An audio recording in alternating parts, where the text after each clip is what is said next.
আমরা 3 পিস মিষ্টি নিয়েছিলাম 400 টাকা দিয়ে। এখানে সবই মোটামুটি প্রিমিয়াম কোয়ালিটির মিষ্টি পেয়ে যাবেন, সাথে কিন্তু ছানার আমিত্বও পেয়ে যাবেন। মিষ্টিগুলা দেখতে যেমন লোভনীয়, খেতে কিন্তু দারুণ মজা। এখান থেকে আপনারা পিস হিসেবেও মিষ্টি নিতে পারবেন, চাইলে কেজি হিসেবেও নিতে পারবেন।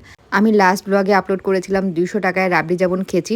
এই ব্লগটা দেখার পর আপনারা আমার ইনবক্স ভরে ফেলছেন যে এই শপটা কোথায়। এটা হচ্ছে মহারাজা সুইট, পূর্বাচলের 300 ফিটে হচ্ছে আপনারা এই প্রিমিয়াম কোয়ালিটির মিষ্টির শপটা পেয়ে যাবেন। পূর্বাচলের 300 ফিটে যে আয়ান পার্ক আছে তার সাথেই হচ্ছে আপনারা এই মিষ্টির শপটা পেয়ে যাবেন। আশেপাশে সবই হচ্ছে হাঁসের মাংস দিয়ে চাপটি পিঠা খাওয়ার দোকান, আর পাশেই হচ্ছে এই শপটা। এই মিষ্টিগুলোর মধ্যে সবচেয়ে প্রিমিয়াম ছিল হচ্ছে এই রাবড়ি যেমনটা, যেটার দাম ছিল এক পিসের দাম 200 টাকা।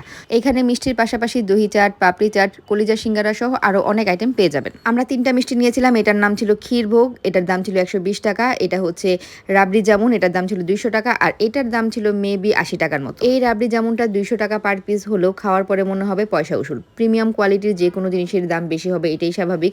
তো এটা হচ্ছে দামের তুলনায় কোয়ালিটি, এটা আমার কাছে মনে হয়েছে যে ঠিক ছিল। আর ক্ষীরভোগ এই মিষ্টিটা আমার বরাবরই খুব পছন্দ। খুবই সফট থাকে, একদম হালকা মিষ্টির মধ্যে থাকে, মুখে দেওয়ার সাথে সাথে গলে যায়।